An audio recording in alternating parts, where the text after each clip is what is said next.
পশ্চিমবংগ বাংলাদেশ বা মেঘালয় বাংলাদেশ বা বহল অৰ্থত ভাৰতবৰ্ষ আৰু বাংলাদেশৰ সীমা আমি সম্পূৰ্ণ সুৰক্ষিত কৰি ৰাখিব লাগে। আৰু আজিৰ দিনত ভাৰতৰ যদি কাৰোবাৰ হাতত পাছপোৰ্ট নাথাকে তেতিয়াহ'লে আন কোনো মানুহকে ভাৰতত প্ৰৱেশ কৰিবলৈ অনুমতি দিব নালাগে। আৰু সেইকাৰণে আমাৰ চুটাৰকান্দিয়ে হওক মানকাছাৰতে হওক আমি সীমা সম্পূৰ্ণৰূপে বন্ধ কৰি ৰাখিছোঁ। বাংলাদেশৰ পৰা এজন দুজন ষ্টুডেণ্ট যি অসমৰ ষ্টুডেণ্ট পঢ়িব গৈছিল তেওঁলোক উভতি আহিছে। যদি পাছপোৰ্ট আৰু অফিচিয়েল ভিছা দেখুৱাব পাৰে তেনেকুৱা এজন দুজন অসমত আহিছে।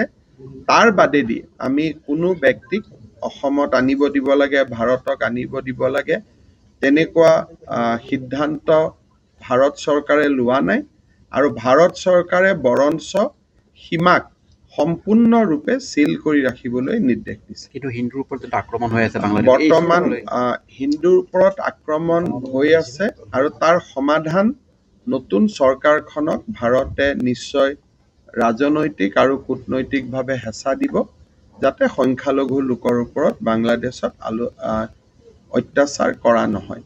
সমাধানটো এইটোৰ পৰা সমাধান নহ'ব যে 20জন বা 30জন মানুহক ভাৰতত আনি, সমাধান হ'ব বাংলাদেশতে তেওঁলোকক নিৰাপত্তা প্ৰদানৰ নিশ্চয়তা দি। এইটো ক্ষেত্ৰত ৰাষ্ট্ৰসংঘ আছে, UN আছে। যি ধৰণে যেনেকৈ প্ৰয়োজন ভাৰতবৰ্ষৰ চৰকাৰে ডিপ্ল'মেটিকেলি ইয়াক সমাধান কৰিব। আৰু এই বিষয়টো বহুত বেছি মিডিয়াত চৰ্চা কৰিও লাভ নাই, কাৰণ আমি যিমানে ইয়াত কথা পাতিম তাৰ এটা নিগেটিভ মিনিং বাংলাদেশত হ'ব, আৰু দুজন হিন্দুৰ ওপৰত অত্যাচাৰ হ'ব। গতিকে ভাৰতবৰ্ষৰ চৰকাৰে আমাক নিৰ্দেশ দিছে যে আপোনালোকে এই সময়ত খুব কম কথা ক'ব আৰু ধৈৰ্য আৰু সহিষ্ণুতা ৰাখিব। এতিয়া যিহেতু তাত হিন্দুৰ ওপৰত আক্ৰমণ হৈছে, অসম বা ভাৰতত মই ইমানেই ক'লোঁ যে ভাৰতবৰ্ষৰ চৰকাৰে আমাক নিৰ্দেশ দিছে যে এই সময়ত আপোনালোকে খুব কম কথা ক'ব, ধৈৰ্য আৰু সহিষ্ণুতা ৰাখিব, কাৰণ আপোনালোকৰ এটা শব্দয়ো 10জন হিন্দুক তাতে অসুৰক্ষিত কৰিব পাৰে।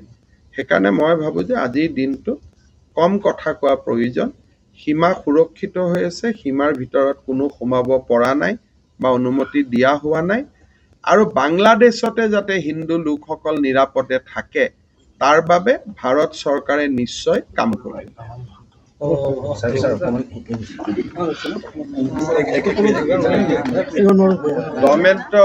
Government of India has instructed state government to secure the Indo-Bangladesh border completely so that no one can come inside the country.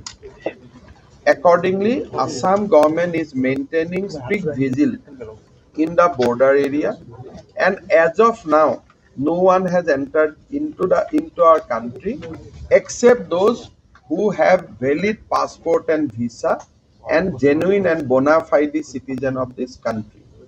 However, I do hope that Government of India will do everything possible, and I am sure that Prime Minister is already doing it to ensure safety and security of the Hindu, Sikh, Jain, Buddhist people, Christian people in Bangladesh.